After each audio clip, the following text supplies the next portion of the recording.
The galaxy had known peace for exactly 3 standard cycles, and that peace was about to end in the most spectacular way possible. The Calrix Empire, with their crimson warships and their unshakable belief in their own superiority, had made a terrible mistake. They had decided to attack a human colony. Commander Vexthor stood on the bridge of his flagship, the Crimson Fang, watching the tactical display with satisfaction. His 4 eyes tracked the movements of his 47 warships as they entered the system. The star ahead was unremarkable, a yellow dwarf that the humans called Sol 7. Orbiting this star was a small world covered in blue oceans and green continents, home to a mere 40,000 human settlers. The intelligence reports had been clear. This species was primitive. Their ships used chemical propulsion for atmospheric flight and basic fusion drives for space travel. Their weapons were kinetic projectiles and simple energy beams. Their hull plating would barely stop a micrometeorite, let alone a proper military-grade plasma bolt. This would be easy. Vexthor clicked his mandibles together in what passed for Calrix laughter. 3 centuries of conquest had taught his people one simple truth. When you had overwhelming force, you used it immediately and without mercy. Negotiations were for equals, and these humans were clearly not equals.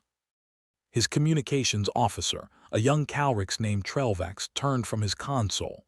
The officer's carapace still showed the bright orange coloring of youth, unmarked by battle scars.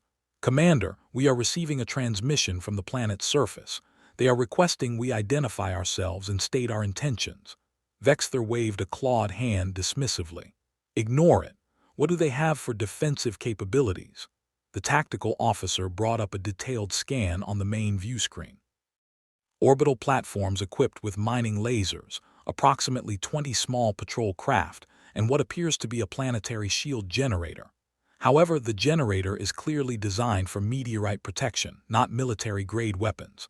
Our plasma cannons will burn through it in moments. "Excellent," Vexthor said. He turned to address his bridge crew. "Begin standard invasion protocol. Destroy all orbital defenses, disable the shield generator, and prepare ground forces for deployment. I want this colony under our control before the next solar cycle." The Calrix fleet began to spread out, forming the traditional attack pattern that had served them so well across dozens of conquered worlds. Each ship moved with practiced precision, their crews confident in their technology and their numerical advantage.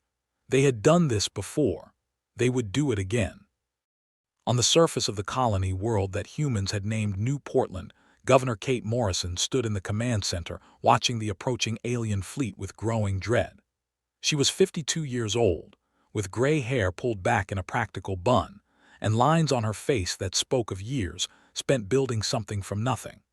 She had come to this world 15 years ago with the first wave of colonists, determined to create a new home for humanity far from the crowded cities of Earth. Now that home was about to be destroyed. Colonel Peter Hayes stood beside her, his military uniform crisp despite the tension in the room. He was a veteran of Earth's last great war, his weathered face marked with the kind of scars you earned in close combat. His hands were steady as he studied the tactical display, but Kate could see the calculation in his eyes.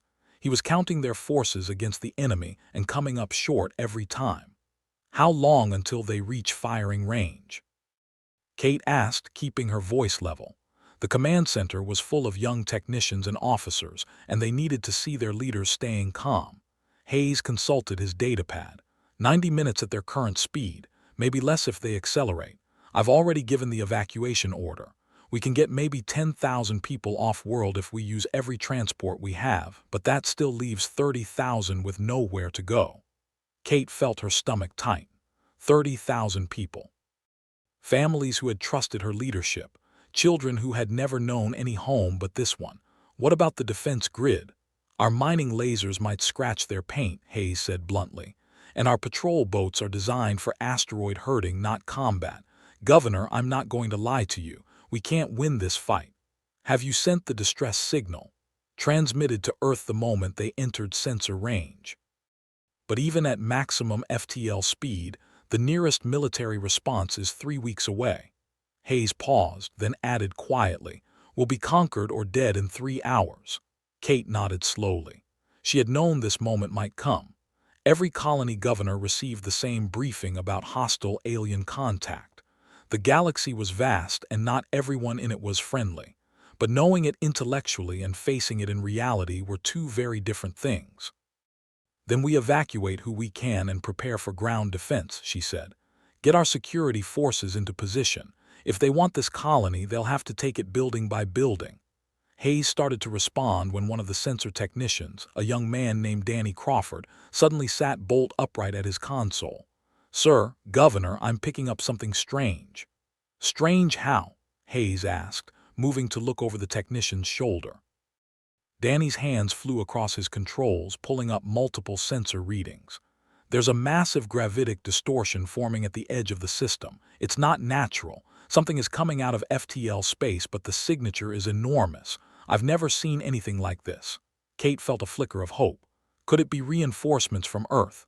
"At this range, I can't tell who it is, just that it's big, really big." Danny's eyes widened as he processed more data. "Governor, whatever is coming through, its power output is reading higher than that entire alien fleet combined." The lights in the command center flickered. Every screen went static for exactly 2 seconds, and in that moment of darkness, Kate heard several people gasp. When the displays came back online, there was a new contact on the tactical plot. One ship. Just one ship, but the computer was having trouble processing its size. The number kept changing as the sensors tried to get an accurate reading. 3 kilometers long, maybe more. The ship's mass was so large it was actually affecting local space, creating tiny gravitational eddies as it moved. Hayes leaned closer to the display, his expression unreadable.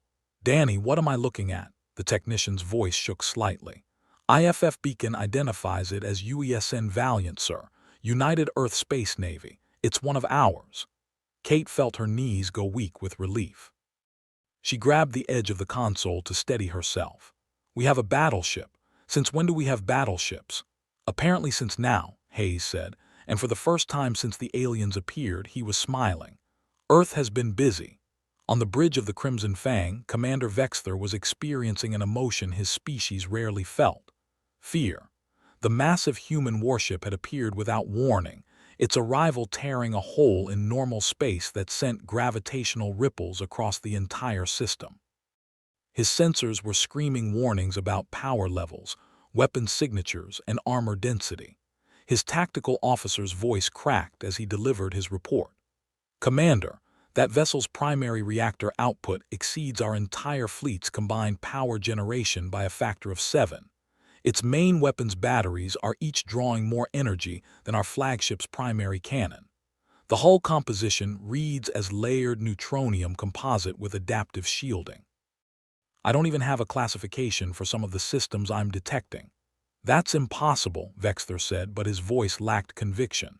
"We scanned their technology, their primitives, chemical rockets, and basic fusion." "Sir, I believe we scanned their civilian colony ships," the tactical officer said carefully. "This is clearly a military vessel, and Commander, it's moving to intercept us, positioning itself between our fleet and the colony world." Vexther stared at the image on his view screen. Where Calric's warships were elegant curves of crimson metal, designed as much for beauty as function, the human battleship was something else entirely. It was a statement, a declaration. 3 kilometers of gunmetal gray hull covered in weapons batteries, point defense clusters, missile pods, and armor plating so thick his sensors could barely penetrate it. The ship looked like it had been designed by someone who understood war at a fundamental level and had decided to build something that could win any war it entered. The ship's design told a story, and it was not a comforting one. Humans had clearly thought long and hard about how to kill things in space, and they had built accordingly. "Are they transmitting?" Vexther asked. "Yes, sir. Standard first contact protocols, followed by what appears to be a warning. Put it on speakers." A human voice filled the bridge, speaking in clear, measured tones. The translator worked flawlessly, turning the alien words into perfect Calrics. "This is Captain Alan Mitchell of the United Earth Space Navy Battleship Valiant. You have entered human-protected space and are threatening a civilian population. You have one opportunity to withdraw peacefully. If you do not, we will consider your presence an act of war." Vexthor felt rage replace his fear. One ship. They had one ship and they dared to threaten him. He had 47 warships under his command. 47 ships crewed by warriors who had conquered dozens of worlds. This human captain was either incredibly brave or incredibly foolish. "Open a channel," Vexthor ordered. "Channel open, sir."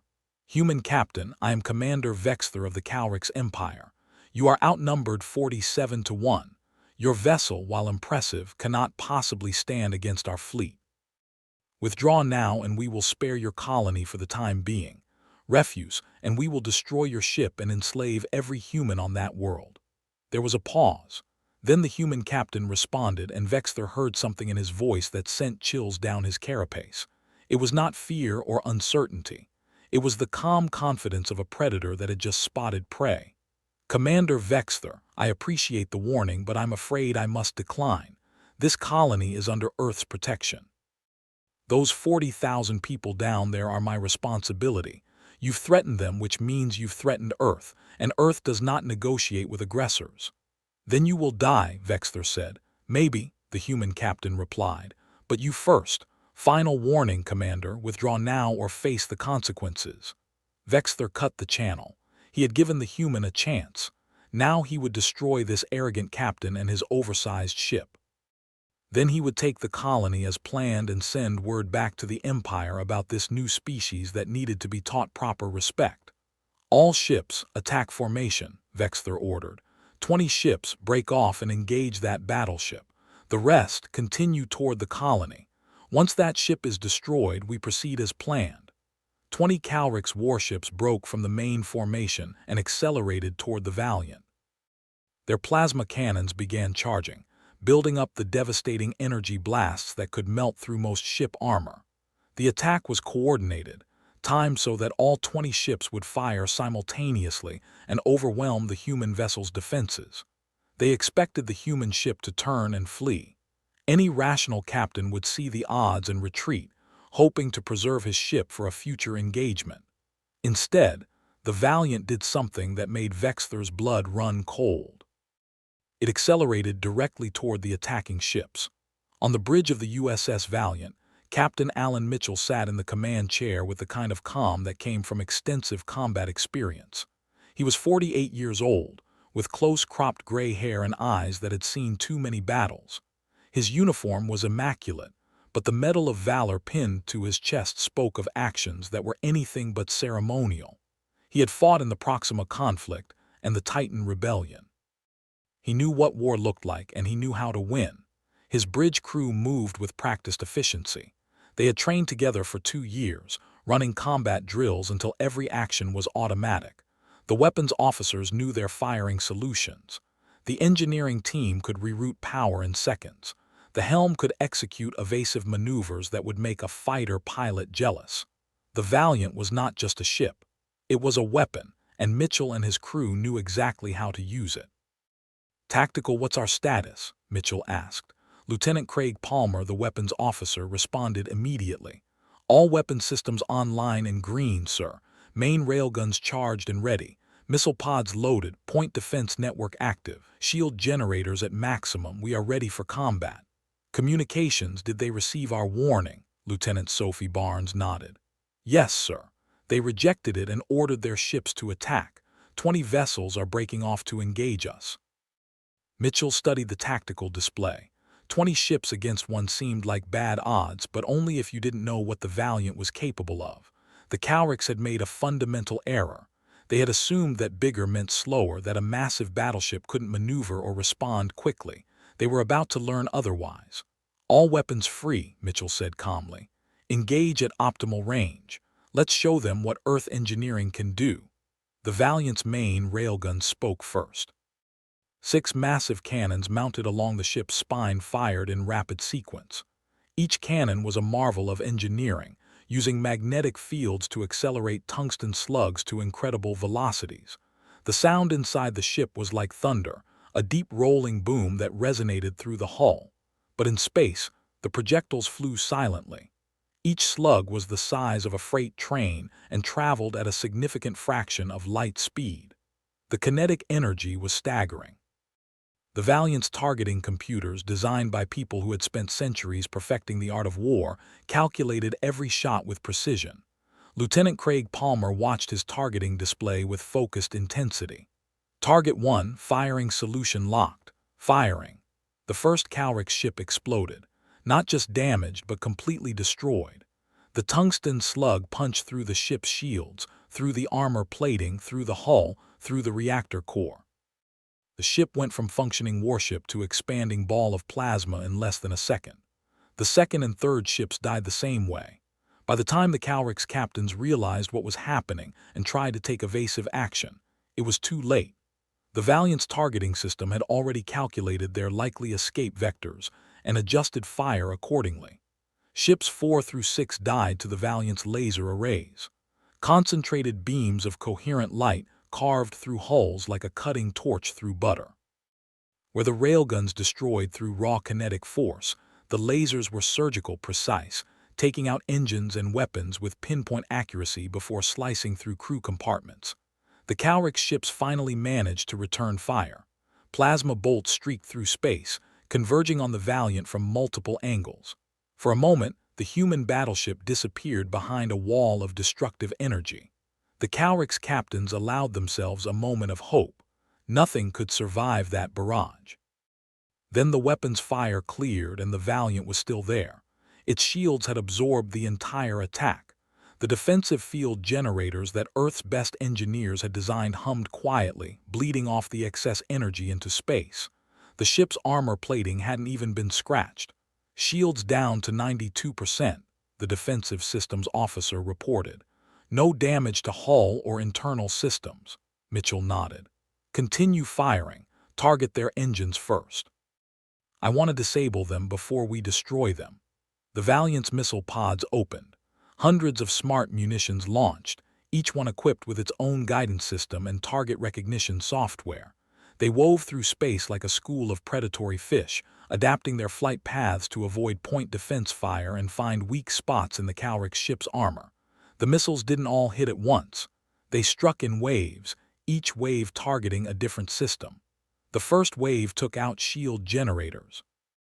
The second wave destroyed weapons batteries. The third wave crippled engines. By the time the fourth wave hit, the Calrix ships were helpless, drifting in space without power or means of defense. Then the Valiant's main guns finished them off. 47 seconds. That's how long it took for 20 Calrix warships to become expanding clouds of debris. 47 seconds from the moment the Valiant opened fire to the moment the last enemy ship ceased to exist. On the Crimson Fang, Commander Vexler stared at his tactical display in horror. Half of his attack force was gone, just gone, and the human battleship hadn't even slowed down. It was still coming, angling to put itself between the remaining Calrix fleet and the colony world. His tactical officer's voice shook. "Commander, recommend immediate withdrawal. We cannot fight this vessel." Vexler wanted to agree. Every instinct screamed at him to turn his fleet around and flee. But he was Calrix. His people had never retreated from an inferior species. Never. To do so now would be unthinkable. "All remaining ships concentrate fire on that vessel," he ordered. "Every weapon maximum power. We will burn through their shields with sheer volume of fire." The 27 remaining Calrix warships opened fire simultaneously. Hundreds of plasma bolts, kinetic rounds, and energy beams converged on the Valiant from multiple vectors. The amount of destructive force was staggering, enough to level a city or crack a moon. For several seconds, space itself seemed to burn as weapons fire poured into a single point. When the barrage finally ended, the sensors needed several moments to clear. Every Calrix warrior leaned forward, praying to see a damaged or destroyed human ship. The Valiant emerged from the weapon fire completely intact. Its shields were down to 70%, but that was all. The ship itself showed no damage whatsoever, and now it was returning fire with methodical, terrifying precision.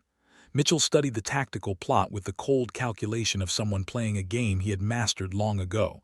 Target priority as follows. First, their flagship. Second, their support vessels. Third, anything that tries to run. "Sir, some of them are already trying to retreat," Palmer reported. "Let the far ones go. They'll spread word about what happened here. But anything in weapons range stays until we disable it. The Valiant's gun spoke again, and this time Mitchell ordered his crew to target the Crimson Fang specifically. The Calric's flagship was the largest ship in their fleet, a symbol of their empire's power. Mitchell wanted to make a point. The first railgun shot shattered the Crimson Fang's forward shields.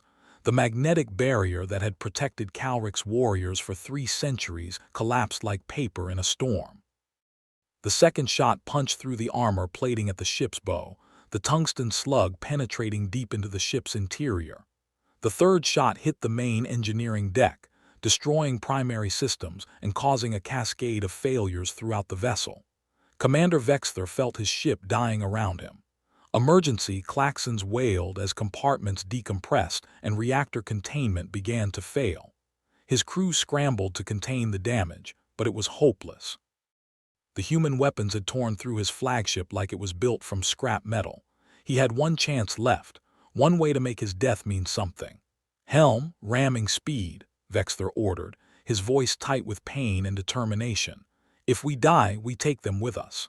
The Crimson Fang's emergency thrusters fired, pushing the dying ship forward on its last burst of power.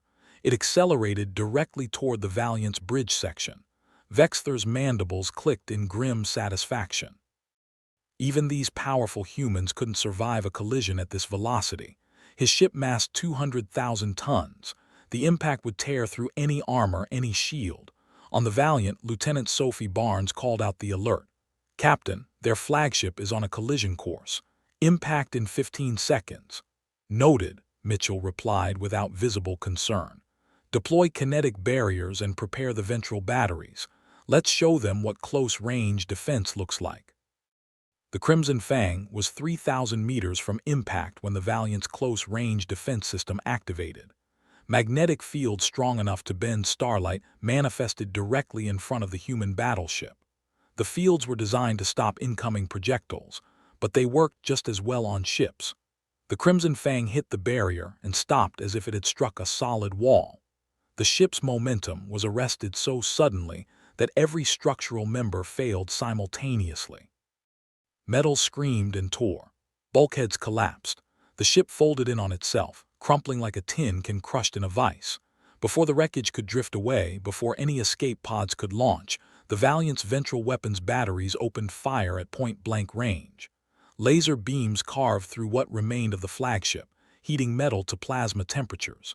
In seconds, the Crimson Fang went from proud warship to expanding cloud of vapor and debris. Commander Vexler died without knowing he had failed. His last thought was confusion about why the universe had suddenly gotten so bright. The rest of the Calric's fleet broke and ran. Ships that moments before had been coordinating attack runs suddenly turned and fled, their captains wanting nothing more than to get away from the terrifying human battleship. Some made it to safe FTL jump distance. Others weren't so lucky, caught by the Valiant's long-range weapons and disabled before they could escape. Mitchell watched them go without satisfaction or joy. "Communications, transmit this message on all frequencies. Make sure every ship fleeing or disabled receives it." Sophie Barnes nodded. "Ready to transmit, sir." Mitchell's voice was calm but firm, carrying the weight of authority and warning. "This is Captain Alan Mitchell of the United Earth Space Navy. We are not interested in conquest or domination. We want peaceful coexistence with all species. However, threaten human lives, and you will discover why we built ships like the Valiant. Consider this your only warning. Any species that attacks human colonies or vessels will face the full might of Earth's military. We will defend our people with whatever force is necessary. This is not a threat, this is a promise." He gestured to cut the transmission, then addressed his bridge crew. "Tactical status report on the colony. Colony is secure, sir. No damage to the surface. All orbital platforms intact." "Good." "Communications. Inform Governor Morrison that her colony is safe and request permission to establish orbit." On New Portland, the command center had erupted in cheers when the Calric's fleet broke and ran. Kate Morrison found herself hugging Colonel Hayes, who was grinning like a young soldier. Around them, technicians and officers celebrated, the tension finally releasing in shouts and tears of relief. Danny Crawford, still at his sensor station, was wiping tears from his eyes. He had thought he was going to die today, had mentally said goodbye to his parents back on Earth. Now he was alive, and his hands were shaking with relief. Kate walked through the command center, touching shoulders, shaking hands, letting her people celebrate. They deserved this moment. They had faced annihilation and survived. Colonel Hayes found her near the main view screen, where they could see the Valiant maintaining its position between the colony and where the Calrix fleet had been. "I fought in the Titan Rebellion," Hayes said quietly. "Saw some of the worst combat in human history, but Governor, I've never seen anything like that. We've changed. Humanity has changed." Kate nodded slowly. "I need to address the colony. They need to hear from me." Danny called out, "Governor, the Valiant is requesting permission to establish orbit. Captain Mitchell wants to speak with you." Kate moved to the command chair and sat down. The celebration had quieted to an expectant hush. "Put him through." Captain Mitchell's image appeared on the main view screen. He looked tired but satisfied, his uniform showing signs of a long watch. "Governor Morrison, your colony is secure. The hostile fleet has been destroyed or driven off. Are there any casualties or damage on the surface?" "No, Captain," Kate said, her voice thick with emotion. "Thanks to you, we're all fine. Captain Mitchell, you saved 40,000 lives today." Mitchell smiled slightly. "That's the job, Governor. However, what happened here today will have consequences. The Calrix Empire will not take this defeat well. I recommend you request a permanent military presence for this system. Earth Command will want to establish a forward operating base here anyway." "We'll welcome them," Kate said. "Captain, where did the Valiant come from? We had no idea Earth had ships like this." "The Valiant is part of Earth's new defense initiative," Mitchell explained. "After the Proxima conflict, we realized we needed to be better prepared for hostile contact. We've spent the last 12 years building a proper space navy. The Valiant is actually one of our older designs now. We have 6 newer battleship classes under construction." Kate felt her worldview shift. Earth had changed more than she had realized. "How many ships like the Valiant does Earth have?" "That's classified, I'm afraid. But we have enough to protect our colonies and our interests. Every human settlement has a designated response fleet that can reach them within days. The galaxy is learning that humanity is not to be threatened lightly." They spoke for a few more minutes about the Valiant's planned orbit and the establishment of defense platforms. Mitchell mentioned that several more ships would arrive within the week. When the call ended, Kate turned to find her entire command staff watching her with new expressions. They had left Earth as pioneers, but Earth had not stayed the same. Humanity had evolved, become something stronger. Colonel Hayes stepped forward.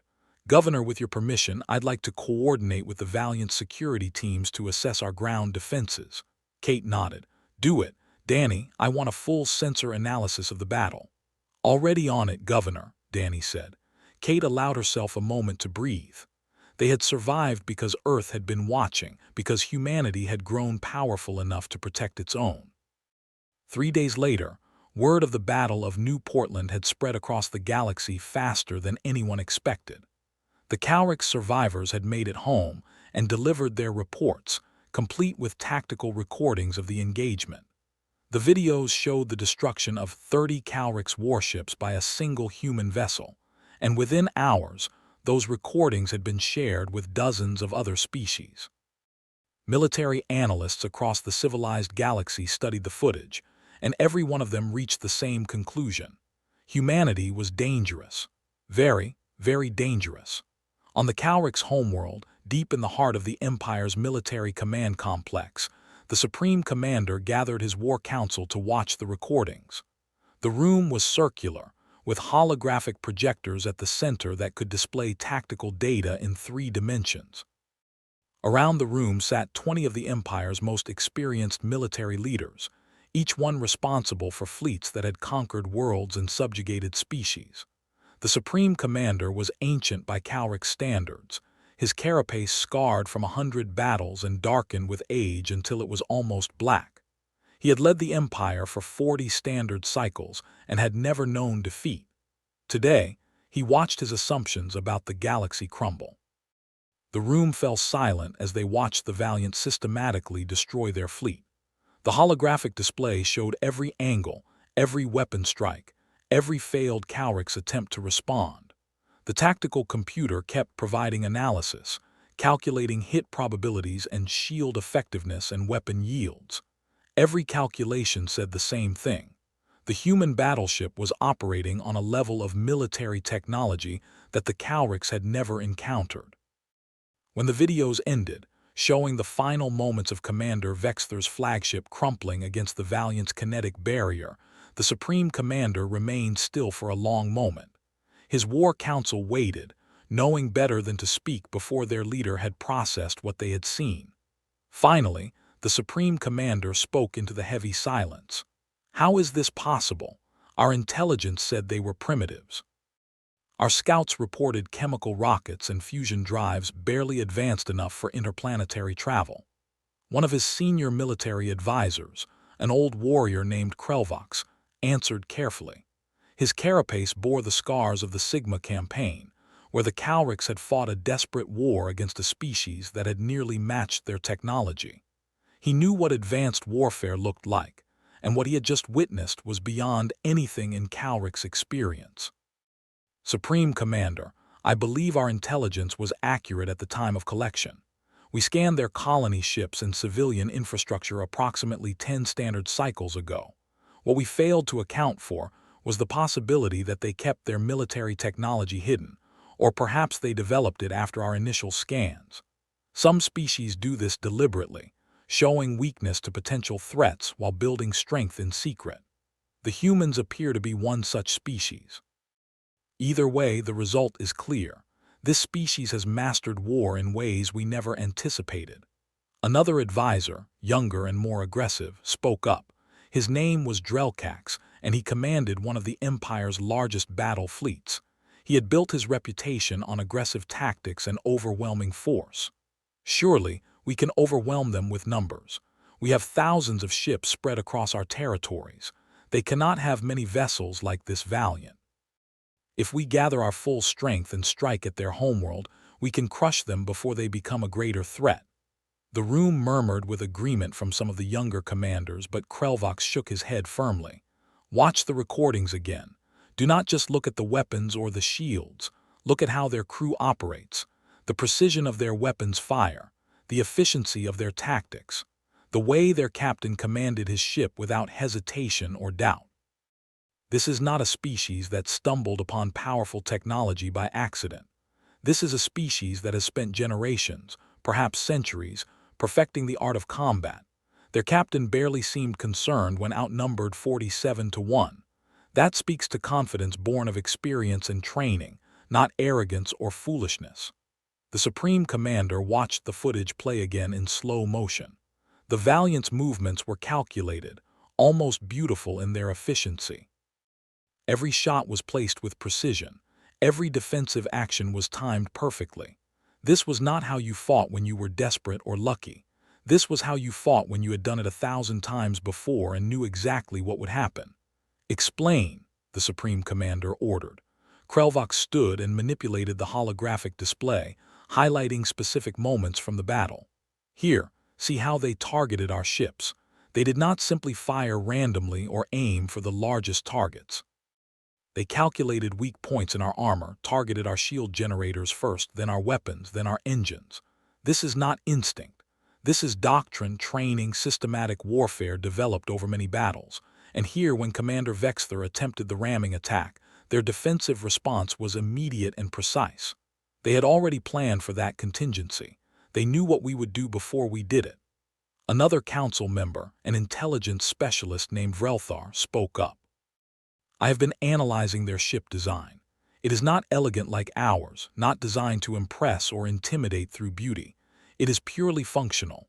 Every curve, every angle, every placement of weapons and armor is optimized for combat effectiveness. They designed this vessel with one purpose: to fight and win. This suggests a mindset very different from ours. We build ships that reflect our culture and our pride. They build ships that win wars." The Supreme Commander absorbed all of this, feeling the weight of command pressing down on him. Every decision he made affected trillions of Calrix citizens across hundreds of worlds. He had led them to prosperity through strength and conquest. But now he faced a choice. push forward and risk war with a species that might destroy them, or retreat and show weakness that other species might exploit. "Show me their transmission again," he ordered. "The one their captain sent after the battle." The holographic display shifted to show Captain Mitchell's face, projected large enough that everyone in the council chamber could see his expression clearly. The human's voice was calm but firm, carrying authority and warning in equal measure. "This is Captain Alan Mitchell of the United Earth Space Navy. We are not interested in conquest or domination. We want peaceful coexistence with all species. However, threaten human lives, and you will discover why we built ships like the Valiant. Consider this your only warning. Any species that attacks human colonies or vessels will face the full might of Earth's military. We will defend our people with whatever force is necessary. This is not a threat. This is a promise." The Supreme Commander studied the human captain's face for a long moment. He had fought many species, had learned to read determination and resolve in alien features very different from his own. What he saw in Captain Mitchell's eyes was absolute certainty. This was not bluster or bravado. This was a statement of fact delivered by someone who had the power to back it up. "They offer us peace," the Supreme Commander said slowly, "but only if we leave them alone. They do not seek to conquer us, but they will destroy us if we threaten them. Krelvox, your assessment." The old warrior straightened. "Supreme Commander, in my 40 cycles of service, I have seen many species make threats they could not fulfill. This is not one of those times. The humans are offering us a choice. We can have peace or we can have war. But if we choose war, I believe we will lose. Not because they have one powerful ship, but because that one ship represents their capabilities and their willingness to use them. A species does not build weapons like that unless they know how to use them and are prepared to do so without hesitation." Drelkax protested. "You would have us show weakness, retreat from a species we have not even fully assessed. This could encourage others to challenge us." "No," the Supreme Commander said firmly. "We show wisdom, not weakness. We acknowledge that the galaxy contains species as powerful as we are, perhaps more powerful. This is not retreat. This is strategic patience. We will watch the humans, we will learn more about them, and we will not provoke them." He looked around the council chamber, making eye contact with each member. "I am issuing a direct order. Humanity is not to be engaged under any circumstances. All Calrix vessels are to avoid human-controlled space. If we encounter their ships, we do not provoke them. We do not threaten them. We treat them as we would treat equals, with respect and caution. Is that clear?" The council members signaled their agreement, some reluctantly, others with visible relief. The Calrix Empire had not conquered dozens of worlds by being stupid. They knew when they had met a superior force, and they knew when to retreat and regroup. The word spread quickly through the galactic community. Humanity, the species that had seemed so primitive just days before, had revealed their true capabilities. They were not conquerors or aggressors, but they were absolutely not to be threatened. The Valiant had sent a message that every species understood. Leave humans alone and they would leave you alone. Threaten them and face destruction. On trading stations and diplomatic outposts across the galaxy, species that had never heard of humanity before suddenly became very interested in learning about them. The Vrex Consortium, a peaceful trading federation, immediately sent a diplomatic mission to Earth. The Thorian Republic, a military power that respected strength, established formal relations. Even species that had been hostile to the idea of new spacefaring civilizations reconsidered their positions. One species, the Quarathi, had been planning their own attack on human colonies. They were raiders and pirates who preyed on weak settlements. After seeing the recordings from New Portland, they quietly canceled their plans and moved their operations to a different sector of space. The Quarathi were many things, but they were not stupid enough to attack a species that could do what the Valiant had done. For Kate Morrison and the 40,000 settlers on New Portland, life slowly returned to normal. But every time they looked up at the night sky, they knew they were protected. Protected by a navy that had turned warfare into a science, by ships that made even the most aggressive species think twice, and by crews who would defend human lives no matter the odds. The Valiant remained in orbit for a week, its presence a reminder and a promise. Then it departed, called to defend another colony, to patrol another sector, to stand watch over humanity's growing presence in the galaxy. But the memory of what it had done remained, spreading from world to world, species to species. The first time aliens saw a human battleship, they immediately regretted it, and they made sure never to make that mistake again. The news of what happened at New Portland spread through the galaxy like wildfire. Within a week, every major civilization had received copies of the tactical recordings. The videos showed the destruction of the Calrix fleet in detail that was impossible to deny or dismiss. Military academies across dozens of worlds began studying the engagement, analyzing every movement, every weapon discharge, every tactical decision. But it was not just military leaders who watched the recordings. Merchants, diplomats, traders, and ordinary citizens across the galaxy saw what the human battleship had done. The Valiant had become famous overnight, a symbol of humanity's hidden strength and their willingness to use it in defense of their people. On the trade station Harmony Point, which served as a neutral meeting ground for dozens of species, the recordings played on public view screens throughout the massive orbital facility. The station was home to over 2 million beings from across the galaxy, and for 3 days straight, the videos of the Battle of New Portland were the only thing anyone wanted to discuss. A Vrex merchant named Calvex stood in one of the station's countless bars, watching the footage play for what must have been the 100th time. The Vrex were a peaceful trading species, tall and slender with 4 arms and skin that shifted colors with their emotions. Right now, Calvex's skin showed the pale blue of deep concern as he watched another Calrix ship explode under the Valiant's weapons fire. "I almost sent a convoy through human space last month," Calvex said to his companion, a Thorian military officer named Grenth. "I was going to take the shortcut through their colonial territories. It would have saved 3 weeks of travel time." Grenth was built like a tank, with thick gray hide and multiple eyes that could track different targets simultaneously. His species had fought wars for thousands of years and understood military power when they saw it. "You are fortunate you did not. The humans clearly do not want uninvited guests in their space." "But they let other species pass through," Calvex protested. "I have heard reports of peaceful contact. They trade with the Confederation. They have diplomatic relations with the Alliance." "Why would they attack us?" "They would not as long as you asked permission first and did not threaten their colonies," Grenth replied. He gestured at the view screen where the Valiant was destroying another Calrix ship. "Watch carefully. The humans did not fire first. They gave the Calrix a warning, a chance to retreat. It was only when the Calrix attacked that the humans responded. This tells us something important about their nature."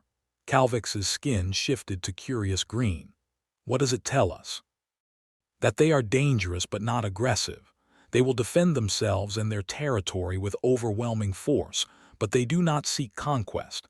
This makes them much more predictable than species like the Calrix who attacked without provocation." Grenth took a drink from his container. "My government has already established formal diplomatic relations with Earth.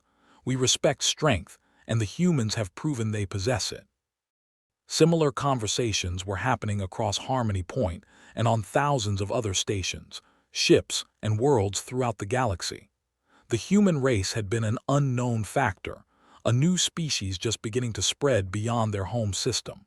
Now, in the span of a few days, they had become a major power that everyone needed to take seriously.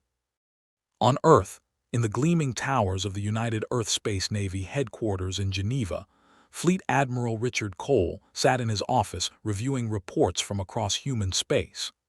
Cole was 62 years old, with white hair and the kind of weathered face that came from decades of military service. He had fought in 3 major conflicts, had commanded vessels in combat, and had been instrumental in designing Earth's new defensive strategy after the Proxima conflict.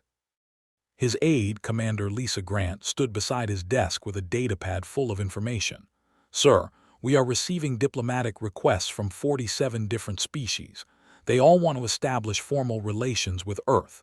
Additionally, 3 species that previously refused contact are now requesting meetings." Cole smiled slightly. "I imagine the Battle of New Portland got their attention." "Yes, sir, but it is not just diplomatic interest. We are also receiving intelligence reports that several aggressive species have changed their expansion plans to avoid human space entirely. The Qorathi clans have pulled back from 3 sectors they were planning to raid. The Zelkron hegemony has halted their advance into the outer colonies region. Good, Cole said. That was the point. We want to be left alone to develop our colonies in peace. If the only way to achieve that is to demonstrate overwhelming military superiority, then so be it. He leaned back in his chair. What is the status of Captain Mitchell and the Valiant? Still at New Portland, sir. They are coordinating with the colonial government to establish permanent defenses. The Valiant will remain on station for another week, then rotate back to Earth for maintenance and crew rotation. 3 more battleships are already en route to relieve them and establish a permanent presence in that sector. Cole nodded with satisfaction. The plan was working exactly as intended. Earth had spent 12 years building a military force capable of defending human interests against any threat. They had done so quietly, without boasting or making threats, simply preparing for the possibility that not everyone in the galaxy would be friendly. Now that preparation was paying off. What about the Calrix Empire? Cole asked. Have they responded officially? No official communication, sir. But our intelligence assets report that the Calrix Supreme Commander has issued orders forbidding any engagement with human forces. They are treating us as a peer power, possibly even a superior one. Their military is conducting a comprehensive review of their doctrine and capabilities in light of what the Valiant demonstrated. Let them review all they want, Cole said. As long as they stay away from our colonies and our people, we have no quarrel with them. Send a message through diplomatic channels. Make it clear that Earth desires peaceful coexistence with the Calrix Empire, but that any further attacks on human territories will be met with the same response. Grant made notes on her datapad. Yes, sir. There is one more thing. We are receiving requests from several colonies for increased military presence. They are concerned about potential threats now that humanity's capabilities have been revealed. Cole considered this carefully. They have a point. We have shown the galaxy that we are strong, but we have also painted a target on ourselves. Any species that sees us as a threat might try to strike before we become even stronger.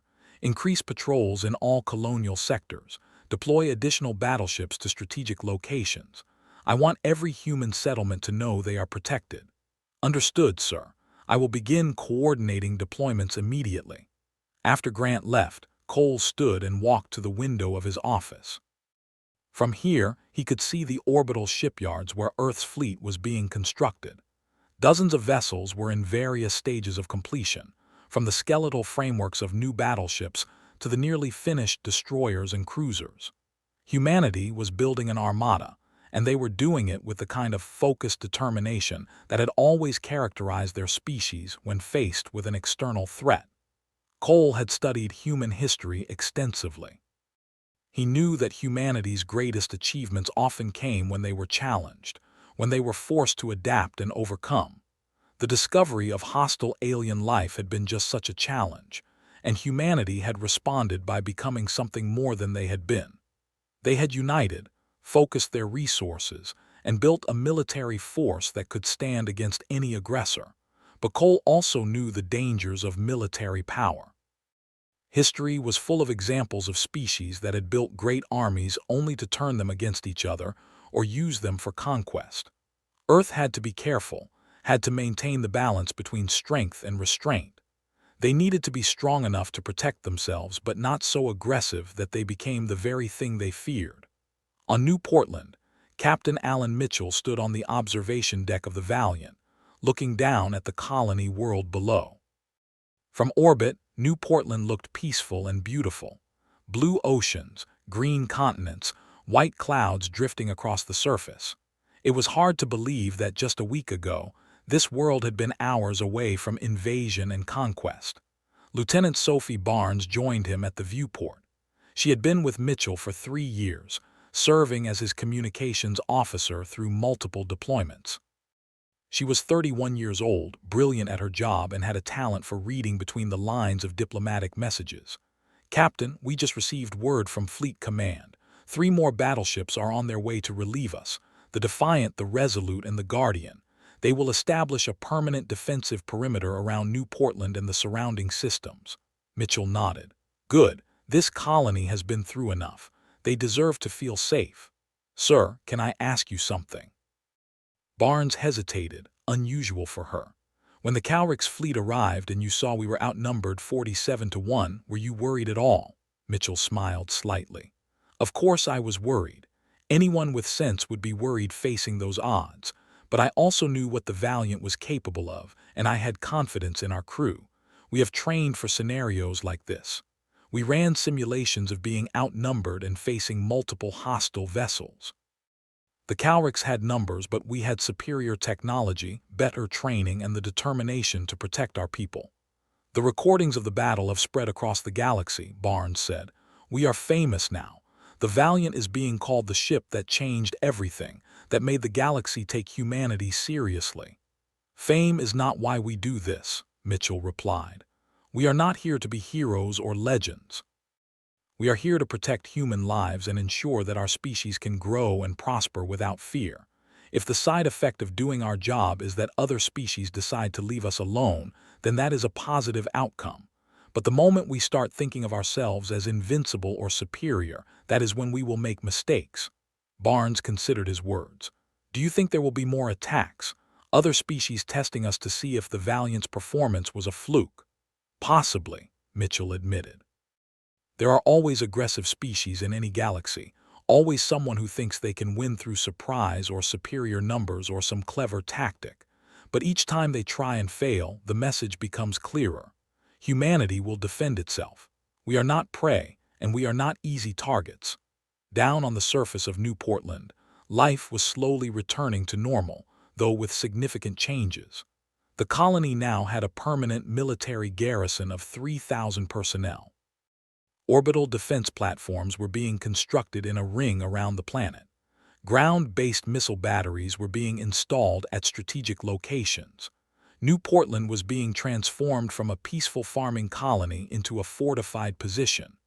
Governor Kate Morrison stood in her office, looking at the construction plans on her holographic display. Colonel Peter Hayes was with her, reviewing the defensive improvements with a critical eye. It is a lot of firepower for a colony of 40,000 people, Kate said. Hayes nodded. It is. But after what happened, Fleet Command wants to make sure no one tries again. New Portland is being used as an example, a demonstration of what happens to any species that attacks us and a showcase of how we protect our own. I suppose I should be grateful, Kate said. But part of me misses the quiet simplicity of when we first arrived.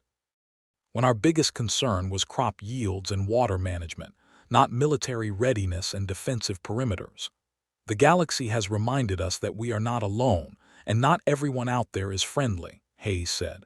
We can wish for simpler times, but we have to deal with the reality we face. And the reality is that humanity needs to be strong enough to discourage aggression. The Valiant proved we can do that.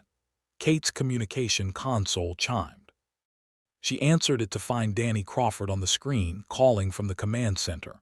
Governor, we have incoming ships, multiple contacts, unknown configuration. They are broadcasting on standard peaceful approach frequencies, but they are not human vessels. Kate felt her heart rate spike. How many ships?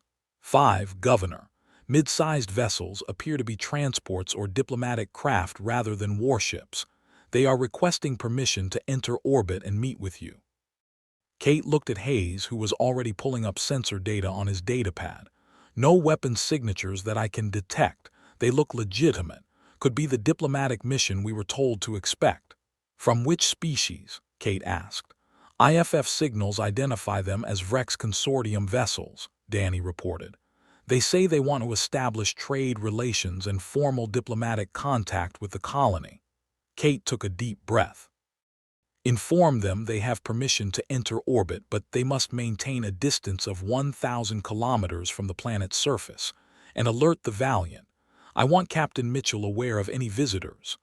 Already done, Governor. The Valiant has them on sensors and is monitoring their approach.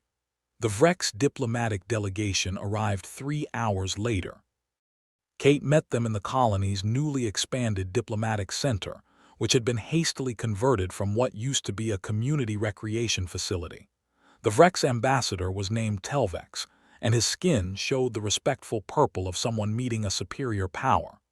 "Governor Morrison, thank you for agreeing to meet with us," Telvex said through his translator device. "The Vrex Consortium wishes to extend our friendship to humanity and establish peaceful relations."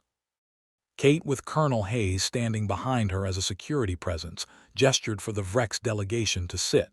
"Ambassador Telvex, we welcome peaceful contact with your people. What brings you to New Portland?" Telvex's skin shifted to honest blue. "Governor, I will be direct. The Vrex Consortium has existed for over 800 standard years. We are a trading civilization dedicated to peaceful commerce and mutual prosperity. We have watched the recent events involving your colony and the Calrix fleet with great interest." "I imagine the whole galaxy has been watching," Kate said dryly. "Indeed, and what we saw has convinced us that humanity is a species we want as friends rather than strangers. The Vrex have been attacked by the Calrix 3 times in our history. Each time, we survived only by paying tribute and giving up territory. We do not have the military strength to resist them." Kate began to understand where this was going, and you see humanity as potential protection against future Calrix aggression.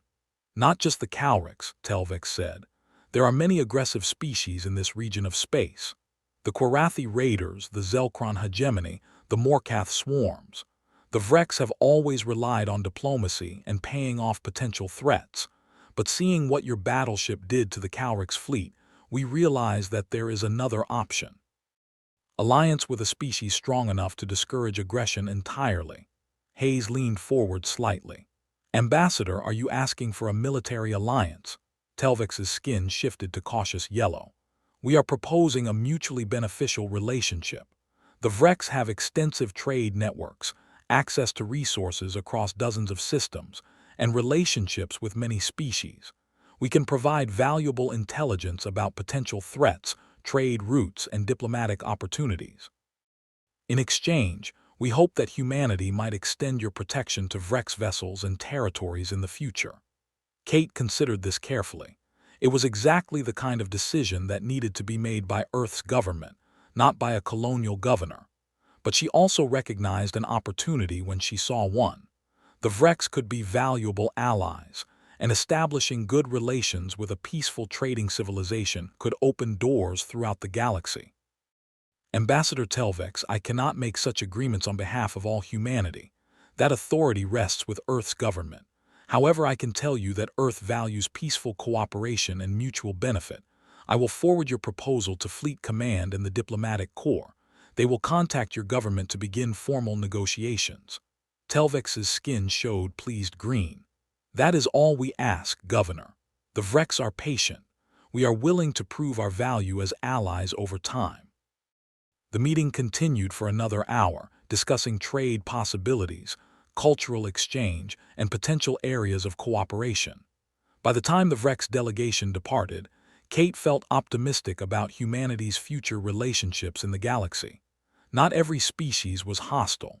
Some recognized the value of friendship over conflict. Back on Earth, Fleet Admiral Cole received Kate Morrison's report about the Vrex proposal with interest. He immediately called a meeting with the Diplomatic Corps leadership to discuss the implications. "The Vrex are the first to approach us openly seeking alliance," Cole said to the assembled diplomats and military officers. "This is an opportunity we should not waste. A peaceful trading civilization with extensive networks could be an invaluable asset." Ambassador Patricia Wells, Earth's chief diplomatic officer, nodded in agreement. "I have been researching the Vrex Consortium. They are exactly as their ambassador described, a peaceful species that has survived through trade and diplomacy. They have no military tradition to speak of but extensive knowledge of this region of space. They could help us navigate the complex political landscape of the galaxy." "What do they want in return?" asked General Marcus Flynn, Cole's second in command. "Protection, essentially," Cole replied. "They want to know that if they are threatened, Earth will stand with them. It is not an unreasonable request, and it aligns with our interests. Having peaceful allies scattered throughout the galaxy gives us friends, trading partners and sources of intelligence. But it also means we might be drawn into conflicts that are not our concern, Flynn pointed out. If the Vrex are attacked by someone other than the Calrics, do we intervene? Do we commit our forces to defending their territories? That depends on the terms we negotiate, Wells said. We can structure an alliance that gives us flexibility while still providing the Vrex with meaningful security assurances. The key is to make it clear that Earth will defend its allies against unprovoked aggression, but we are not interested in being drawn into existing conflicts or territorial disputes. Cole made his decision. Begin formal negotiations with the Vrex Consortium. Establish a framework for alliance that protects our interests while giving them the security they seek. And make it known to other species that Earth is open to peaceful relationships with any civilization that shares our values of mutual respect and non-aggression. Over the next 3 months, Earth's diplomatic efforts expanded rapidly. The Vrex Consortium became humanity's first formal ally, signing a mutual defense treaty that promised cooperation and assistance. Other species followed. The Thorian Republic, impressed by humanity's military prowess, established a military exchange program to share tactical knowledge. The Felden Union, a scientific civilization, began collaborating with human researchers on advanced technology projects, but not every species was interested in friendship. The Zelkron hegemony, an expansionist empire that had been eyeing human colonial space, decided to test Earth's resolve. They were a warrior culture, believing that strength was the only currency that mattered in galactic politics. Their leaders had watched the Battle of New Portland and concluded that it must have been a fluke, a lucky engagement where the humans had caught the Calrics by surprise. They convinced themselves that a proper attack, well planned and executed with precision, would succeed where the Calrics had failed. The Zelkron launched a raid on a small human mining outpost in the Outer Territories, a facility called Station Kepler that processed rare minerals from a nearby asteroid belt. The station had a population of only 800 people, mostly miners and their families, with minimal defensive capabilities. The Zelkron believed it would be an easy target, a quick strike that would capture valuable resources and teach humanity that they were not invincible. They sent 12 warships, their hulls painted in the traditional Zelkron war colors of crimson and gold. The raid force was commanded by war leader Craxus, a veteran of 30 successful campaigns who had never known defeat. He approached Station Kepler with absolute confidence, expecting the human facility to surrender once they saw the overwhelming force arrayed against them. Instead, they were met by the UESN Defiant and 2 destroyer escorts. The Defiant was the second ship of the Valiant class, identical in capability and just as deadly. Its captain, Commander Sarah Blake, had studied every detail of Captain Mitchell's engagement at New Portland. She knew exactly what her ship could do, and she had no intention of letting the Zelkron threaten human lives. The engagement lasted 8 minutes from first shot to final destruction. War leader Craxus had time to fire exactly 3 volleys before a railgun slug tore through his flagship's bridge, killing him and his entire command staff instantly. The Zelkron ships attempted to scatter, but the 2 destroyer escorts had already positioned themselves to cut off retreat vectors. The Zelkron found themselves trapped in a kill box, with the Defiant systematically destroying each vessel, while the destroyers prevented any escape. By the time the 8th minute had elapsed, 12 Zelkron warships had become expanding debris fields. Station Kepler had not taken a single hit. The miners and their families had watched from observation ports as Earth's military once again demonstrated overwhelming superiority.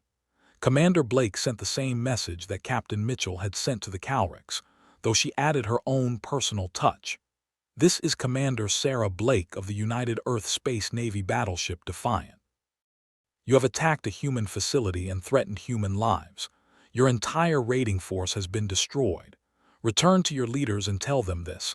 Attack human assets and face total annihilation. There will be no warnings, no negotiations, no mercy for those who threaten our people. This is not a declaration of war. This is a statement of fact. The Zelkron hegemony, upon hearing the news that their entire raiding force had been wiped out in 8 minutes, promptly sued for peace. Their Supreme War Council, which had never before backed down from any conflict, sent urgent diplomatic messages to Earth requesting negotiations. Within 2 weeks, a formal treaty was signed recognizing human territorial boundaries and establishing protocols to prevent future conflicts. Word spread even faster after the second engagement. Humanity was not a one-ship wonder.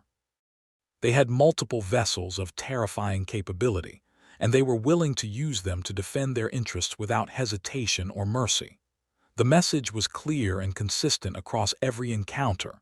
Leave humanity alone and they would leave you alone, but threaten them and face overwhelming retaliation with no possibility of victory.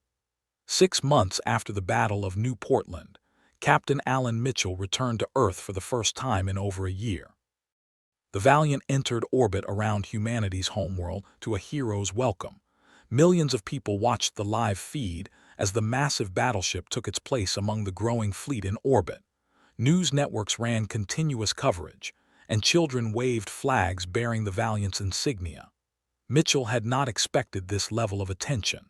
He was a military officer doing his duty, not a celebrity, but he understood that the Valiant had become more than just a ship to the people of Earth.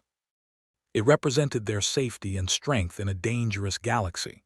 The ship docked at the orbital station above Geneva, where it would undergo maintenance. Mitchell and his senior officers were summoned to the surface for a ceremony. It was held in the Great Hall of UESN headquarters, with hundreds of officers and dignitaries in attendance. Fleet Admiral Richard Cole stood at the podium, his voice carrying through the hall. "Captain Mitchell, your actions at New Portland did more than save 40,000 lives, though that alone would be worthy of the highest praise.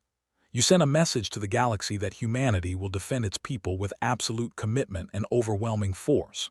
You demonstrated that our new fleet is not just an expensive collection of ships, but a functional, effective military force capable of executing its mission under the most challenging circumstances."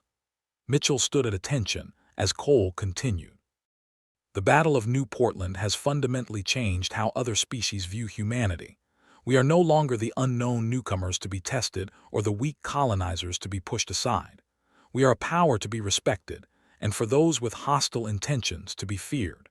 This is the foundation of the peace we are building, a peace based not on weakness or appeasement but on strength and the will to use it wisely." Cole pinned the Medal of Valor to Mitchell's uniform, and the hall erupted in applause. Similar medals were awarded to Lieutenant Craig Palmer, Lieutenant Sophie Barnes, and the other senior officers who had served on the Valiant during the engagement. After the ceremony, Mitchell found himself at a reception with dozens of high-ranking officials. He felt uncomfortable with all the attention and praise, preferring the straightforward world of shipboard duty to the politics of Earth. But he understood the necessity of these events, the importance of showing the public that their military was in capable hands. Ambassador Patricia Wells approached him with 2 glasses of wine. She handed one to Mitchell with a smile. "Captain, I wanted to thank you personally. Your actions at New Portland opened doors for my department that we never expected to access so quickly. We now have formal relations with 37 species, and more are requesting meetings every week." "I am glad something positive came from it, Ambassador," Mitchell replied, "though I would have preferred to establish those relations through peaceful means rather than combat." "So would we all," Wells agreed. "But sometimes the galaxy requires a demonstration of capability before it takes you seriously. You provided that demonstration. Now it is up to people like me to build on the foundation you created." "What is the current situation out there?" Mitchell asked. "Are we seeing more threats or are species backing off?" "Mostly backing off," Wells said. "Oh, there are still some incidents, pirates and raiders testing our defenses in remote areas. But the major powers are treating us with respect now. The Calrix Empire has not come within 50 light-years of human space since New Portland. The Zelkron hegemony learned their lesson after the Defiant destroyed their raiding party. Even species that were initially hostile are now requesting diplomatic contact." "And our allies, how are they doing?" The Vrex are thriving. Trade between Earth and the consortium has increased by 400%. They are acting as intermediaries for us with species that are still cautious about dealing with humans directly. The Thorian Republic has been an excellent military partner, sharing intelligence about potential threats. And the Felden Union's scientific collaboration has already produced 3 significant technological breakthroughs. Mitchell nodded, feeling satisfied. Then maybe the price was worth it. If we can have peace through strength, if we can protect our people and build positive relationships with other species, then what happened at New Portland served its purpose. "Captain, can I ask you something personal?" Wells said. "When you faced that Calrix fleet, knowing you were outnumbered and that you might not survive, what were you thinking?" Mitchell was quiet for a moment, remembering that day. The tension on the bridge, the weight of responsibility, the knowledge that 40,000 lives depended on his decisions. I was thinking about those colonists down on New Portland. People who had left Earth to build new lives who were counting on us to protect them. I was thinking about my crew, 800 people who trusted me to bring them home safely. And I was thinking that if we failed, if we showed weakness, then every human colony would become a target. We could not afford to lose. "So we did not," Wells smiled. "That is what makes you a good captain, Mitchell. You understand what you are fighting for." As the reception continued, Mitchell found himself thinking about the future. Earth's fleet was growing larger every month. More battleships were being commissioned, more colonies were being established, more alliances were being formed. Humanity was spreading through the stars, and they were doing so with the confidence that came from knowing they could defend themselves. But Mitchell also thought about the responsibility that came with power. The Valiant and ships like it were weapons of tremendous destructive capability. They could destroy fleets, devastate worlds, kill millions. It would be easy to become arrogant, to start using that power for conquest rather than defense. Humanity had to be careful, had to maintain the moral clarity that separated them from species like the Calrix who used force to subjugate others. On New Portland, Kate Morrison stood on a hill overlooking the main settlement. The colony had grown in the 6 months since the battle. More colonists had arrived, attracted by the promise of safety and opportunity. The military base was fully operational, with 3 battleships in permanent orbit and ground forces patrolling the surface. The orbital defense platforms formed a protective ring that could track and destroy any threat long before it reached the planet. Colonel Peter Hayes joined her on the hill carrying 2 cups of coffee. "Thinking about how much has changed?" he asked. "Every day," Kate replied.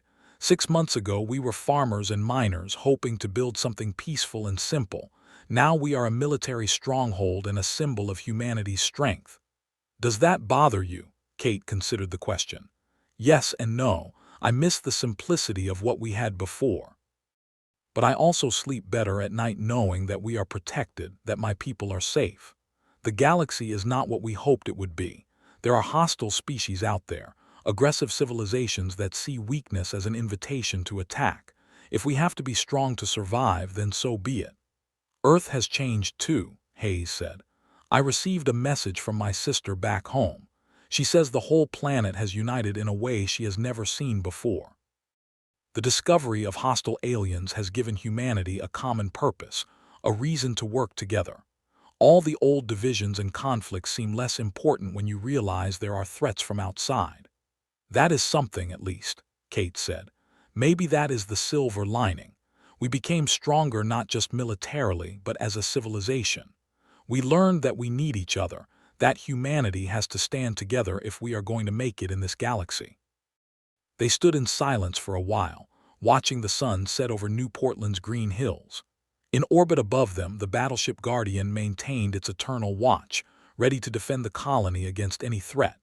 And across human space, dozens of other warships did the same, protecting colonies and outposts and mining stations, ensuring that humanity could grow and prosper without fear. The first time aliens saw a human battleship, they had immediately regretted it. And in the months since that day, every aggressive species in the region had learned the same lesson. Humanity was not to be threatened, not to be attacked, not to be underestimated. They were a force for peace through strength, and they would defend their people with every resource they possessed. The galaxy had been warned and the galaxy had listened. Far from Earth, deep in unexplored space, another species was receiving reports of the new arrivals. They were called the Ascendancy, and they had ruled their region of the galaxy for thousands of years. They were powerful, possessing technology that made most other species look primitive, and they were utterly convinced of their superiority over all other life forms. When they heard about humanity and the Battle of New Portland, their reaction was dismissive contempt. The Ascendancy Council watched the Valiant destroy the Calrix fleet with expressions of mild interest. "These humans defeated the Calrix," noted First Counselor Valdrix. "The Calrix are barely worthy of notice. That the humans defeated them proves nothing except that they are slightly less primitive than we assumed." Second Counselor Thanara studied the recordings more carefully. The human vessel shows some interesting design features. Their weapons technology demonstrates practical efficiency. Perhaps they have fought among themselves for some time. "All young species fight among themselves," Valdrix replied dismissively, "but they are still children compared to us. We have forgotten more about warfare than they will ever learn." "Still," Thanara said thoughtfully, "we should observe them further. If our scientists could study their battleship designs, it might provide insights into new weapon systems." "Then we will send scouts," Valdrix decided. "Watch these humans, learn their strengths and weaknesses. When we have sufficient intelligence, we will decide how to deal with them. Either they will serve the Ascendancy or they will be eliminated." The Ascendancy sent scouts to infiltrate human space, small vessels equipped with advanced stealth technology. These scouts observed colonies, monitored communications, and compiled reports. What they found both surprised and concerned them. The humans were growing faster than expected. New colonies were established every few months. Their fleet was expanding rapidly. And perhaps most concerning, the humans were forming alliances with other species. One scout captain sent a report that raised questions. "The humans show caution and strategic planning that suggests maturity beyond their years. Their alliances appear genuine, and their military doctrine emphasizes defensive capability rather than aggressive expansion. Recommend continued observation before any contact." But the Ascendancy Council dismissed these concerns. They had existed for thousands of years and conquered hundreds of species.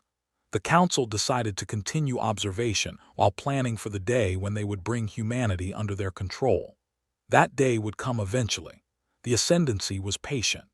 They did not know that humanity was also watching, that human intelligence had begun to detect anomalies suggesting someone was observing them. Earth's military was preparing for a new threat, one potentially more dangerous than anything they had faced. But that was a story for another time.